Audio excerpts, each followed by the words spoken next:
This is the day of tryouts for our annual swimming meet at the Lawndale Community Club. And it's a special day for one of the boys because he's proving something that happens all the time. He's proving that you can overcome a handicap so completely that you climb right to the top. Oh, Bill hasn't won yet, but he has qualified to swim in the finals. So it is a special day for him. It's rather a special day for me, too. You see, I've been coaching Bill, and I feel I had a part in making him one of our best swimmers. But I said something about a handicap, didn't I? Well, there was a time when Bill was severely handicapped as far as swimming goes. He used to visit the pool once in a while, but it was the same story every time.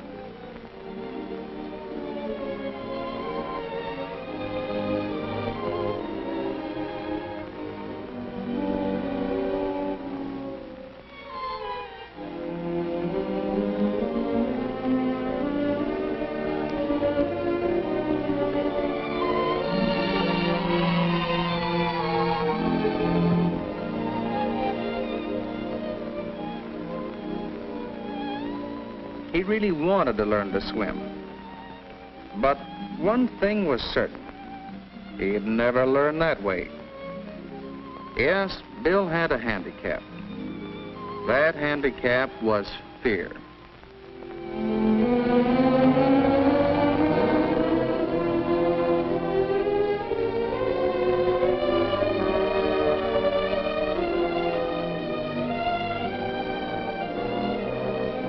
At first, Bill's friends used to ask him to join in the fun.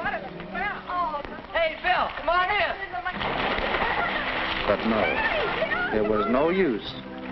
They forgot Bill was there. But Bill couldn't forget himself. He kept thinking and worrying. Think I'm a coward, do they? Well, maybe I am. If only I weren't so afraid. I could learn to swim. I could have fun like that. Get it! No! What did you do that for?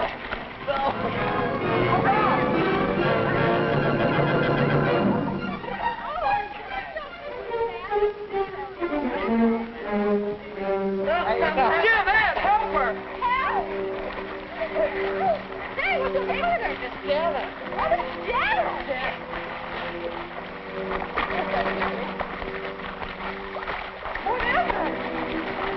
Fell. Janet, are you all right? Are you all right? What's the matter, Jim? Listen, it's gone out the window. I'm sure you're okay. Sure. I'm a coward. Afraid of the water. Afraid to jump in and help somebody. Well, they're not cowards. Ed or Jim. Or Janet either.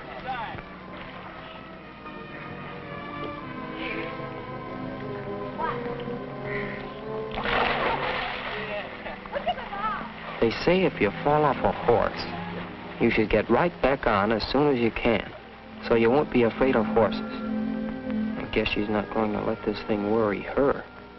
Well, I'll never get over being afraid in the water, no matter how often I get in the pool. What's the use?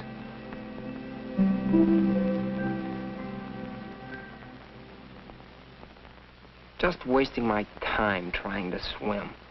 I'll never learn. I'll never get over being afraid. Huh.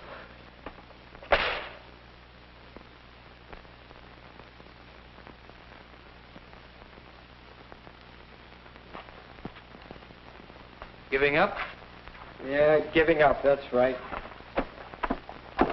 You're Bill Brent, aren't you? My name's Barker. I'm the swimming instructor around here. I've noticed you out there. You really want to swim, don't you?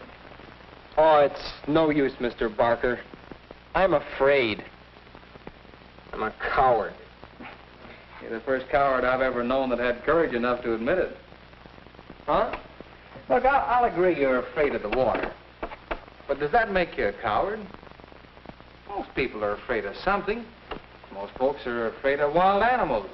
A lot of people are afraid of speeding cars. I am. I always get out of the way when I see one coming toward me. I guess that makes me a coward, too. That's different. That makes sense. But being afraid of water, it's silly. It's easy to say a fear is silly, but that doesn't necessarily help. You know, you're letting yourself get in the habit of being afraid. In the habit? Yes. Hey, maybe you know my kid's sister. She used to be afraid of dogs. She's getting over it now, but once it was quite serious. We don't really know how that fear started, but it might well have happened this way. When my sister was very small, the people next door had a large dog. He was a rough, noisy dog, too. Kept fenced in the yard all the time. Perhaps sometime in her play, Sis came up quite close to the fence. When the dog came running toward her, she was naturally startled. And, well, if that happened several times, you can see how she might have gotten the habit of being afraid of dogs. And that habit stayed with her long after she forgot all about the first dog that frightened her. You said she was getting over it now. How did she do that? How did she? Well, she knew it was an unreasonable fear, and she wanted to overcome it. So she and I worked together. We figured she should know dogs. We felt she should make friends with dogs. It wasn't easy for her. We took it very slow. My knowing that a dog wouldn't hurt her wasn't enough. She had to know. She had to have experience in handling dogs, caring for them. There was a cute little puppy. How could she be afraid of him? How could she help loving the little fella? Who wouldn't come closer to a big dog for a chance to play with a puppy a little longer? Who could remain afraid of the pup's mother very long?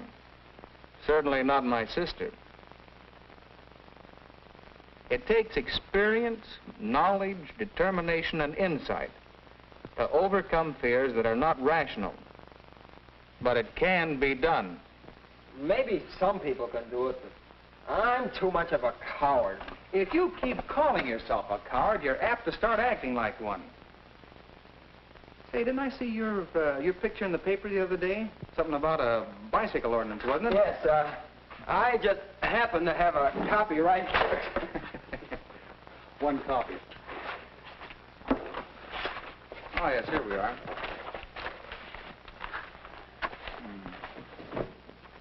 You deserve to be proud of yourself. Student defends bicycle ordinance. The paper doesn't give many details. Tell me about this. Well, you know about the new ordinance to keep bicycles off the sidewalks. Mm-hmm. It's really an important safety measure. But a lot of the kids didn't like it, and they held this protest meeting. Some of us thought it was a good ordinance, and I went to the meeting and said so. It seems to me, in the interest of safety, we ought to accept this rule. The least we can do is give it a fair trial. Ah, pipe down. Do you have a bicycle? Yes, I have a bike. But when I'm walking on a sidewalk, I like to feel safe. So I'm willing to ride my bike in the street.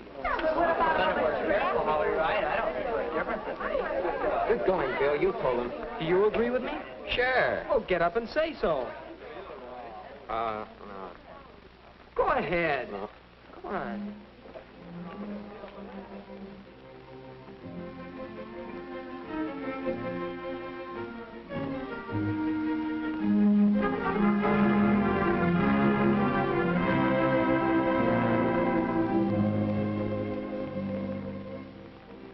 I tried to get Ed to speak up, but he wouldn't. And the kids are still all steamed up. I don't know. The courage of your convictions. Huh? About Ed.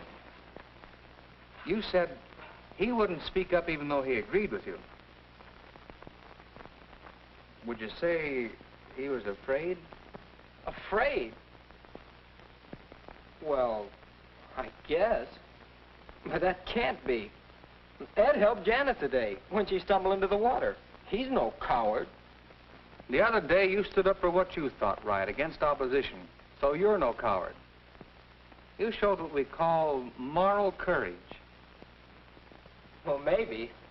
Maybe I'm just a part-time coward in the water. That's where I'd like to help. You want to learn how to swim. Well, Come on, then. Let's get started. That day, Bill started overcoming his fear. He was in the habit of being afraid. So the important thing was to get him in the habit of not being afraid.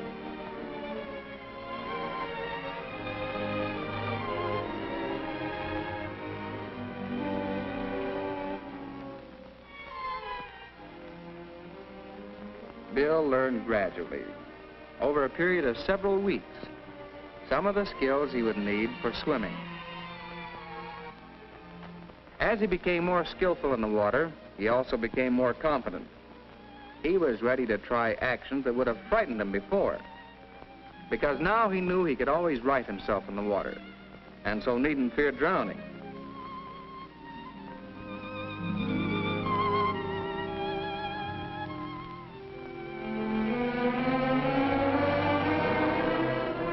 Then, as he learned more, Bill gradually eased into deeper water.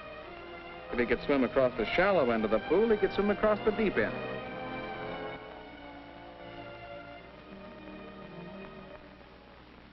And, of course, the better he could swim, the less Bill feared the water. And he overcame his habit of fear. He became confident. And so today is a special day for Bill. He did overcome his handicap, and very well, too. Whether or not he wins in the swimming meet, he has proved to himself and to others that he is not a coward. Well, we all have little fears which hamper us. We should take a tip from Bill. Our lives can be richer, happier, if we overcome our fears.